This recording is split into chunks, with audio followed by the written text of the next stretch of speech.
Late us see book के chapter number 19 file input output के exercise का question C dot क्यों। इस क्वेश्चन में बोला गया है write a program to read a list of words from a file, sort the words in alphabetic order and display them one word per line. मतलब कि हमारे पास कोई टेक्स्ट फाइल है जिसके अंदर लिस्ट ऑफ वर्ड्स लिखे हुए हैं, उन सभी वर्ड्स को हमें शॉर्ट करना है अल्फाबेटिकली, उनको डिस्प्ले करना है वन बाय वन एक लाइन के अंदर केवल एक word. Also give the total number of words in the list, total number कितने हैं वो लिस्ट बतानी है। Output format should be the total number of words in the list is alphabetical listing is, इस तरीके से हमें आउटपुट शो करना है। और क्या कहा गया है, assume that the end of the list is indicated bye Z 5 time Z, इसके साथ में इसको इंडिकेट करना है कि लास्ट में हो गई है। Assume that the end of the list is indicated by this end there are maximum of 25 words in the text file. Okay, कि लास्ट में जैसे मान लीजिए कि जब हम शॉर्टिंग करेंगे तो सबसे लास्ट के अंदर जेड जेड जेड जेड वाला रहना चाहिए, तो ए टू जेड के अंदर शॉर्टिंग करनी है, किस तरीके से अल्फाबेटिकल ऑर्डर के अंदर होता है। और मैक्सिमम 25 वर्ड्स इसके अंदर हो सकते हैं। फॉर एग्जांपल के लिए हमारे पास में एक टेक्स्ट फाइल है ch19_CQ.txt, इसके अंदर ये कुछ वर्ड्स लिखे हुए हैं जो कि एक लाइन के अंदर भी हैं और मल्टीपल लाइंस के अंदर भी, मतलब इसके अंदर लाइन ब्रेक भी डला हुआ है, न्यू लाइन कैरेक्टर भी डला हुआ है और इसके अंदर वर्ड को स्पेस वाइज भी सेपरेट करा हुआ है। तो अब हमें निकालेंगे कि इसमें टोटल नंबर वर्ड्स कितने हैं, इनको रीड कैसे करेंगे और उनको डिस्प्ले भी करेंगे।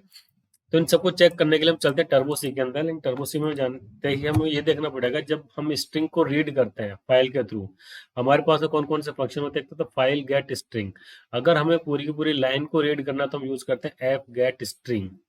अगर हमें फाइल में से ये फॉर्मेटेड स्ट्रिंग को, कि कौन कौन से पैरामीटर्स हैं, मतलब कि जैसे इंटीजर टाइप को, स्ट्रिंग टाइप को, इन सबको रीड करना तो यूज करते हैं कौन सा, F scan F formatted specifier, की किस तरह का डेटा को आपको फेच करना है। अगर स्ट्रक्चर का कीवर्ड हम डालते हैं तो स्ट्रक्चर के अंदर जो जो एलिमेंट्स हैं उनके अकॉर्डिंग हम पैरामीटर डिफाइन कर देते हैं, फॉर्मेट स्पेसिफायर उन्हीं वेरिएबल्स के अंदर उसको स्टोर कर देते हैं। तो इस तरीके से एफ स्कैन एफ को यूज कर लेते हैं। एफ रीड भी यूज करते हैं लाइन बाय लाइन रीड करने के लिए। तो जब हमें बोला गया है कि वर्ड्स को आइडेंटिफाई करना है, वर्ड्स कितने हैं, तो वर्ड्स क्या होते हैं, स्ट्रिंग, स्ट्रिंग क्या होती है, character of array of characters. तो मल्टीपल कैरेक्टर्स होते हैं, उनका कॉम्बिनेशन क्या होता है, स्ट्रिंग होती है। और स्ट्रिंग को ही हम वर्ड बोलते हैं, तो उसको हमें डिस्प्ले करना है, तो उसके लिए %s होता है फॉर्मेट स्पेसिफायर। तो हम एफ स्कैनअप का यूज करेंगे क्योंकि फॉर्मेट स्पेसिफायर के थ्रू एफ स्कैनअप ही है जो कि एक एक वर्ड को हमें फैच करके डिस्प्ले में दे देगा। इस तरीके से इसको हम इम्प्लीमेंट करेंगे। तो चलते हैं फाइल के अंदर और यूज करते हैं इसको कि किस तरीके से इसको इम्प्लीमेंट कर सकते हैं। फाइल सेव कर देते हैं ch19_CQ.c hash include stdio.h hash include conio.h void main clr scr for clearing the screen and getch for holding the screen output। File हमने सेव करी, कंट्रोल F9 करा, फाइल के अंदर कोई भी एरर नहीं आई है, रन करा लिया। तो प्रोग्राम अभी तक का जो हमारा बेसिक स्ट्रक्चर है वो ठीक है, इसके अंदर कुछ भी प्रॉब्लम नहीं है। अब हमें क्या बोला गया है कि फाइल को रीड करना है। फाइल को रीड करना तो हमारे पास क्या होता है, फाइल पॉइंटर हम डिक्लेयर करेंगे, कैसे, fs, ये हो गया फाइल। सो इसको अब हमें रीड करना है। रीड करना तो कैसे, सबसे पहले फाइल को ओपन करेंगे। किस मोड में ओपन करना पड़ेगा, रीड ओनली मोड के अंदर, क्योंकि डेटा में केवल रीड करना है। तो ये तो आ गया रीड ओनली मोड। जो कि टेक्स्ट फाइल है तो हम नॉर्मल आर डाल दिया, बाइनरी होती तो आर भी डाल देते। यह फाइल का एड्रेस ch19_CQ.txt, ये फाइल हो गई। अब फाइल एग्जिस्ट करती है कि नहीं करती, ये हमें चेक करना पड़ेगा।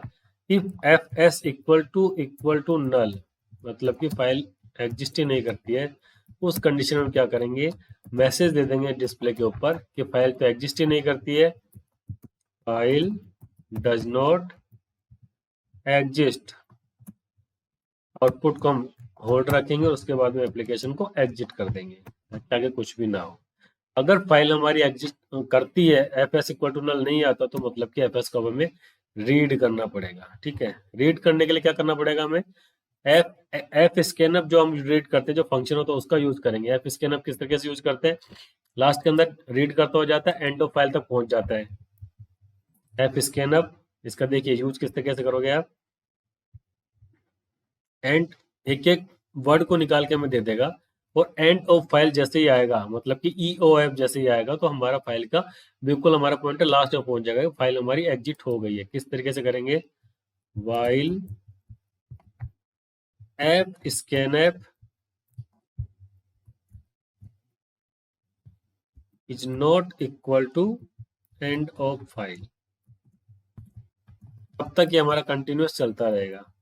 ये जो एफ स्कैनएफ किस तरीके से काम करता है, इसका एग्जांपल हम देख सकते हैं कि सबसे पहले तो हम इसके अंदर डिफाइन करेंगे कि किस वेरिएबल के अंदर स्टोर करना है हमको, कि किस फाइल पॉइंटर में से रीड करना है, किस में रीड करना है, एफएस में से, किस तरह का डेटा में करना है, परसेंटेज एस का, और किस डेटा के अंदर शो करना है उसको, तो हम उसके लिए क्या करते हैं, पॉइंटर ले लेते हैं। यहाँ पे कैरेक्टर का हमें नहीं पता कि लेंथ क्या होनी चाहिए उसकी, तो कैरेक्टर पॉइंट वर्ड, इसके अंदर हम इसको शो कर देंगे, तो यहाँ पे लिख देंगे हम वर्ड।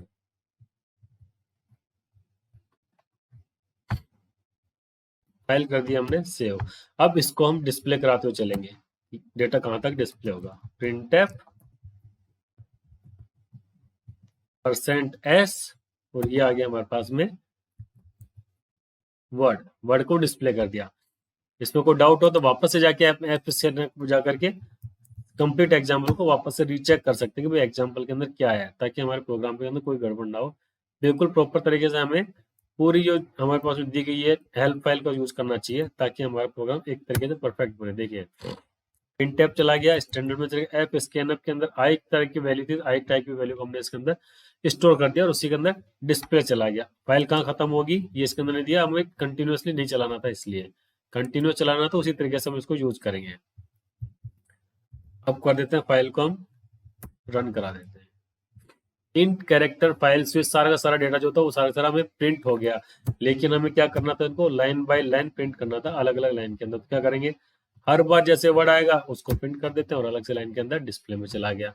अब हमें ये काउंट करना है कि टोटल नंबर्स ऑफ वर्ड कितने हैं, तो कैसे करेंगे, हमें वो ले सकते हैं क्या, नॉर्मल इंटीजर वेरिएबल ले लेते हैं, इंट काउंट। इनिशियली क्या कर दिया हमने इसको 0, इसको यहाँ पे काउंटर को हम बढ़ा देंगे, जैसे ही वर्ड चला गया तो count plus plus COUNT plus plus, तो लास्ट में हम डिस्प्ले कर देंगे क्या, total number of words,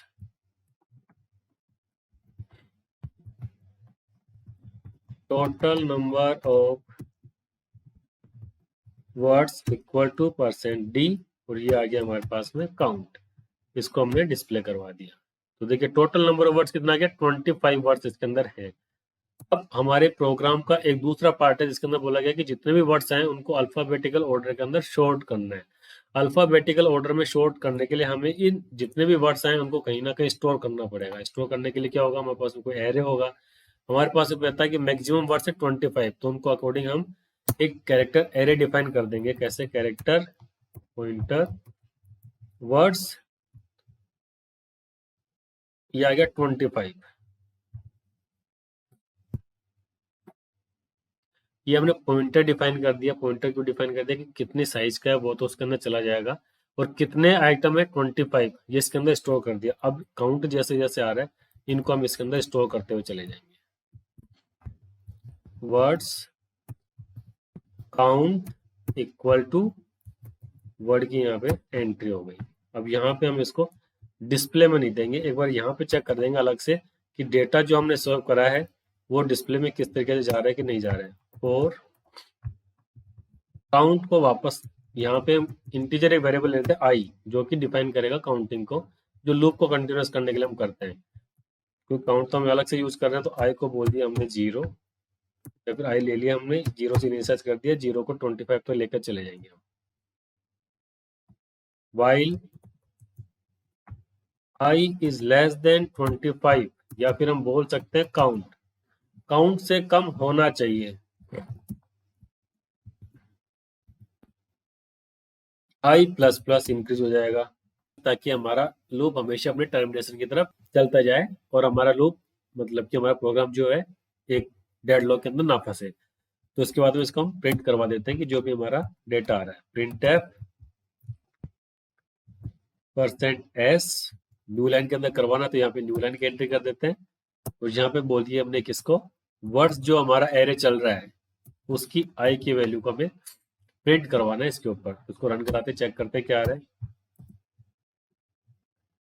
control F9 करा, 1 एरर, स्टेटमेंट मिसिंग, रन कराते हैं, फाइल सेव, कंट्रोल F9। देखिए लास्ट के अंदर क्या प्रिंट आ गया हमारा, go to go to go to go to. जबकि इसी चीज को जब हम प्रिंट यहाँ पे करवा रहे थे तो इसने हमें प्रॉपरली आउटपुट में दिया था कि जो हम डेटा इंसर्ट कर रहे हैं। लेकिन देखिए इसके अंदर जब हम करवा रहे थे, ये क्या करता है कि जो लास्ट एलिमेंट था उसको इसने उसके बाद में ओवरराइड कर दिया। क्यों कर दिया? क्योंकि हमने जो एरे डिक्लेयर कर रखा है वो pointer array, character pointer array declare कर रखा है। तो इसके अंदर क्या करता है, इसके अंदर ये डिफाइंड नहीं है। एक तो देखिए कैरेक्टर को डिफाइन करते हैं, एक तो जैसे पॉइंटर वर्ड डिफाइन कर दिया, इसको हम वैसे कर सकते थे वर्ड 50। तो ये वर्ड 50 था, इसका मतलब क्या था कि 50 कैरेक्टर का एरे, मतलब कि लास्ट में तो नल कैरेक्टर आ जाएगा, उससे पहले 49 कैरेक्टर इसके अंदर स्टोर कर सकता है। लेकिन जब पॉइंटर कैरेक्टर ले लेते हैं तो उसका मतलब है कि जितने कैरेक्टर की एंट्री आप इसके अंदर करेंगे उतना मेमोरी ये ऑक्यूपाई करेगा उतने। इसीलिए हमने यहाँ पे क्या करा, पॉइंटर एरे लिया हुआ, कैरेक्टर एरे। क्यों? क्योंकि हमें नहीं पता कि वर्ड की साइज हो सकता है 2 कैरेक्टर का हो सकता है 50 कैरेक्टर का हो। तो ये हमारे पास में अनडिफाइंड वैल्यू है। और अगर हम इसको फिक्स भी कर देते हैं मैक्सिमम की लेंथ के साथ भी, मान लीजिए 100 कैरेक्टर का वर्ड हम डिफाइन कर देते हैं, तो हमारी मेमोरी ऑलरेडी वेस्टेज जाएगी। तो उस कंडीशन में क्या करते हैं, इसको पॉइंटर कैरेक्टर एरे के साथ में डिनोट कर देते हैं, साथ में लिंक कर देते हैं। अब उसके साथ में करने से क्या होता है, इसको हम इसको जब यूज करेंगे तो क्या करते हैं कि अब इसको ये नहीं पता कि कितना डेटा हमारे पास जो ऑलरेडी मेमोरी ऑक्यूपाई हो चुकी है, मतलब कि इसके अंदर एलोकेट हो चुकी है, उससे कोई ओवरराइड करता रहता है। तो जो नया वर्ड आ जाएगा उस वर्ड की जगह पे हमें क्या करना पड़ेगा, मेलोक फंक्शन जो हमने स्टडी करा था एक बार, कि डायनामिकली मेमोरी अलोकेशन करता है कि जो उसकी साइज है उसी के अकॉर्डिंग हम इसको इम्प्लीमेंटेशन करेंगे। तो मेमोरी अलोकेशन डायनामिकली करनी है तो कितने बाइट करने हैं, ये सब कुछ कहाँ से पता लगेगा, ये हमने यहाँ पे बताया लेंथ कितनी आएगी। तो लेंथ कैसे आएगी, हमने यहाँ पे स्ट्रिंग डॉट एच जो हेडर फाइल इंक्लूड कर रखी है, जो कि हमें ये बताएगी, इसके अंदर strlen जो फंक्शन डिफाइंड है वो हमें ये बता देता है कि टोटल जो स्ट्रिंग है उसके अंदर टोटल नंबर ऑफ कैरेक्टर्स कितने हैं, उसकी लेंथ कितनी होगी। अगर उसके अंदर 10 कैरेक्टर है तो 10 बाइट चाहिए होगी, 11 है तो 11 चाहिए होगी। तो ये क्या गया, strlen, उसके अंदर में पास कर दिया क्या, वर्ड। ये करने से हमें ये पता लग गया कि टोटल जो वेरिएबल आया है वर्ड के अंदर, जो डेटा स्टोर हुआ, कितनी बाइट का डेटा स्टोर हुआ है। अब जब जो डेटा बाइट जो स्टोर हुआ है उस डेटा बाइट को हम क्या कर देते हैं, जो हमारे पास में डेटा आ रहा था उसके अंदर साथ में मेमोरी एलोकेट कर देंगे। कैसे करेंगे, जैसे वर्ड था, वर्ड क्या था, ये हमारा पॉइंटर टाइप का, तो हम यहाँ पे करेंगे कैरेक्टर पॉइंटर के अंदर कन्वर्ट करेंगे, कितनी मेमोरी इसके अंदर ऑक्यूपाई करवाएंगे, अलोकेट करेंगे मेलोक, कितनी साइज चाहिए, जो हमारे पास में लेंथ आ रही थी उतनी, प्लस 1 किसके लिए चाहिए, लास्ट में हम नल कैरेक्टर इसके अंदर ऐड कर देते हैं। इतनी मेमोरी हमें इसके अंदर रिक्वायरमेंट होगी अलोकेट करने के लिए। तो ये हम इसको असाइन कर देते हैं और ये सब कुछ फाइल हमने सेव कर दी। अब वर्ड के अंदर इसको काउंट कर दिया, ऐड कर दिया। अब इसको हम प्रिंट करवाते हैं, देखते हैं अब हमारे पास आउटपुट क्या आता है। अब देखिए हमारे पास में डेटा वैसा का वैसा आ गया जैसा कि हमारे पास में डेटा था। एल्स व्हाइल फॉर स्विफ्ट केस ब्रेक, इसने क्या करा है, जैसे अगर हम इसको इम्प्लीमेंटेशन यू नहीं करेंगे, ये वाला इम्प्लीमेंटेशन नहीं करेंगे, तो हमेशा जो लास्ट मेमोरी एड्रेस था उसी के ऊपर ये डेटा ओवरराइट करता हुआ चला जाएगा। किसी भी इंडेक्स के ऊपर हम डेटा को फैच करेंगे तो हमेशा लास्ट वाली वैल्यू को ही प्रिंट करता रहेगा। जैसे कभी कर देते हैं तो हमेशा गो टू प्रिंट करेंगे, वो लास्ट कैरेक्टर क्या था, गो टू, वो लास्ट वर्ड क्या था, गो टू। लेकिन कितनी मेमोरी हम अलोकेट कर रहे हैं, ऐड करते हुए जा रहे हैं उस पर्टिकुलर एरे के साथ में, तो वो अपनी मेमोरी डायनामिक मेमोरी अलोकेट करता हुआ चला जा रहा है और हमारा डेटा नए एड्रेस के ऊपर राइट करता हुआ जा रहा है, जिसको कि हम इसके अंदर एक्सेस कर सकते हैं। इस तरीके से इसको इम्प्लीमेंटेशन कर दिया है कि कितने नंबर ऑफ एलिमेंट है ये हमें पता है, लेकिन पर एलिमेंट किस साइज का वो हमें नहीं बताता। इसके लिए हमने यहाँ पे कैरेक्टर पॉइंटर एरे का यूज करा है। अब टोटल नंबर ऑफ वर्ड निकाल दिया। अब हमें जरूरत है किसको, इसको शॉर्टिंग करने की। शॉर्टिंग किस तरीके से करेंगे, स्ट्रिंग डॉट एच के अंदर हमारे पास में strcmp स्ट्रिंग कंपेयर नाम का जो फंक्शन डिफाइन है उसका हम इसके अंदर यूज करेंगे। वो स्ट्रिंग को कंपेयर करने के लिए हमारे पास फंक्शन है स्ट्रिंग डॉट एच के अंदर डिफाइंड है strcmp स्ट्रिंग कंपेयर, उसका यूज करके हम इसको शॉर्टिंग कर सकते हैं। कि शॉर्टिंग कैसे करें, फॉर एग्जांपल के लिए हम यहाँ पे टोटल नंबर ऑफ सब कुछ प्रिंट कर दिया। इसके बाद हम लिखते हैं प्रिंट एग्जांपल, देख लेते हैं कैसे strcmp काम करता है। देखिए प्रिंट strcmp का जो आउटपुट आता है एक इंटीजर वैल्यू आती है, तो उसके लिए कर दिया हमने %d। ये मैंने लिखा strcmp दो स्ट्रिंग इसके अंदर पास करनी जिनको कंपेयर करना है। पहली स्ट्रिंग पास कर रहा हूं मैं यहाँ पे SUNIL, और दूसरी स्ट्रिंग पास कर रहा हूँ SUNEEL। अब इसको मैं रन कराता हूँ, चेक करता हूँ क्या आ रहा है इसका आउटपुट। देखिए SUNI, आई आता है किसके बाद में, ई के बाद में।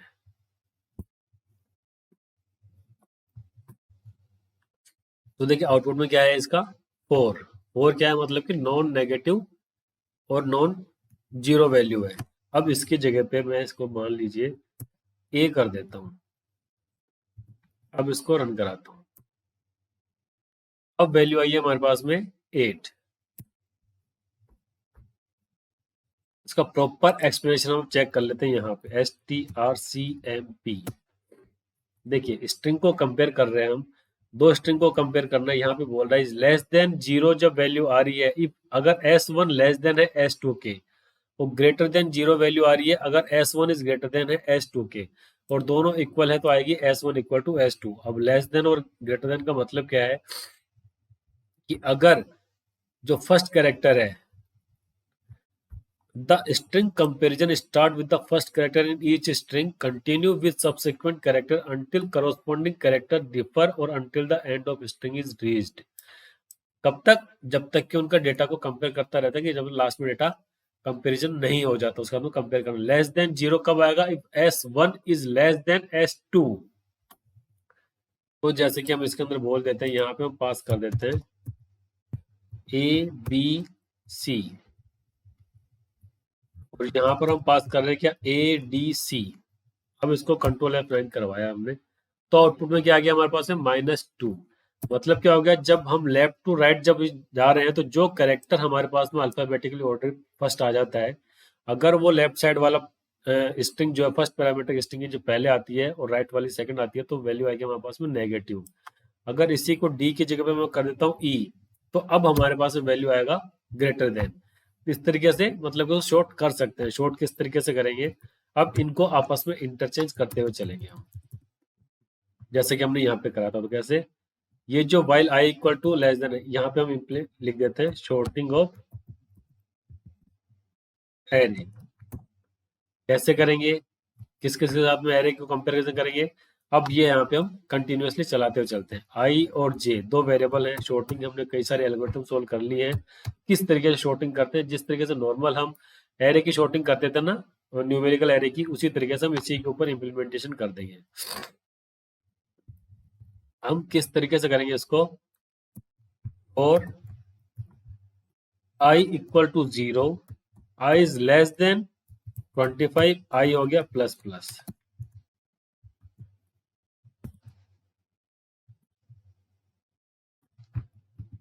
और j equal to 0, j is less than 25, j plus plus. अब इसको क्या कर देंगे, शुरुआत हमारा फर्स्ट एलिमेंट तो हमेशा शॉर्टेड मान के चलेंगे, तो जो आई की वैल्यू आ रही है आई प्लस 1 से स्टार्ट करेंगे, कि आई तक की जो वैल्यू थी बाय डिफॉल्ट हर लूप के अंदर हमारे कंटिन्यूअसली शॉर्ट होती हुई चली जाएगी। अब इनको कंपेयर कैसे करेंगे, एक वेरिएबल ले लेते हैं रिजल्ट टर्म से, ताकि दोनों का, या फिर जो लेंथ था वो हम ऑलरेडी यूज कर चुके हैं, अब इसके अंदर कुछ और वैल्यू हम स्टोर नहीं करने वाले, तो लेन का ही यूज कर लेते हैं इसके अंदर। कैसे कंपेयर करेंगे, लेन इक्वल टू STRCMP। कैसे, जो वर्ड्स आ रहे हैं हमारे पास में, वर्ड्स आई को कंपेयर करेंगे किसके साथ में, वर्ड्स जे के साथ में। अगर ये नॉन नेगेटिव वैल्यू देता है, मतलब कि हमारा डेटा असेंडिंग ऑर्डर के अंदर है, और अगर ग्रेटर देन वैल्यू देता है, तो हमें इसके अंदर कुछ ना कुछ करना पड़ेगा, कि चेंज करना है। If lane is greater than 0, तो हमें इसको स्वैप करने की जरूरत है। स्वैप करने की मतलब लेफ्ट को राइट में, राइट को लेफ्ट के अंदर स्वैप करने की रिक्वायरमेंट है। उसके लिए क्या करेंगे कि जो सबसे इनिशियली जो वर्ड हमारे पास में आ रहा है उसके अंदर वर्ड आई की वैल्यू को हम स्टोर कर देंगे। जैसे नंबर स्वैपिंग करते थे वैसे ही यहाँ पे स्वैप करना है।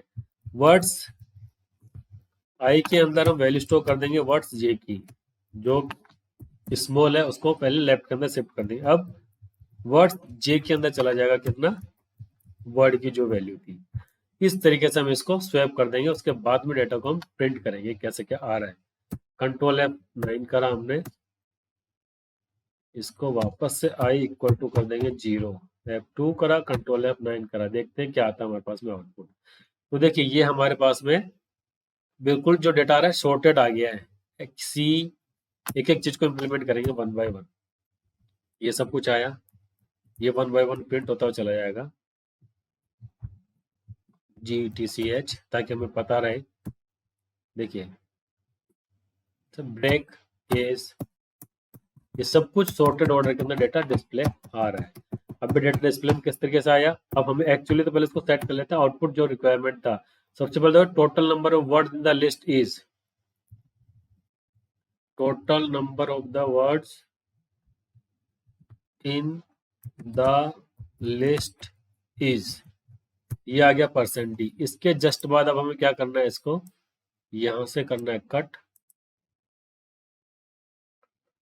और इसको यहां करना है पेस्ट। शिफ्ट हो गया इंसर्ट। क्या डेटा चाहिए,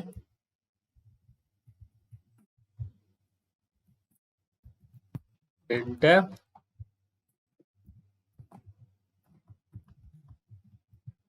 अल्फाबेटिकल ऑर्डर,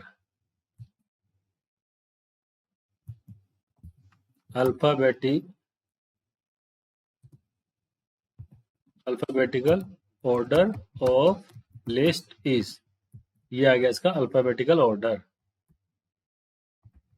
नीचे जो रिक्वायरमेंट हमें थी वो यहाँ पे फुलफिल हो जाती है। तो स्ट्रिंग को कंपेयर करने के लिए हमने क्या यूज करा हुआ है, strcmp। strcmp का यूज करके हमने आइडेंटिफाई कर लिया कौन सी स्ट्रिंग छोटी है, कौन सी स्ट्रिंग कैपिटल में है, और सारा सारा डेटा की शॉर्टिंग हम इसके अंदर डिस्प्ले में दे देते हैं। ये सब कुछ चला गया। ओके।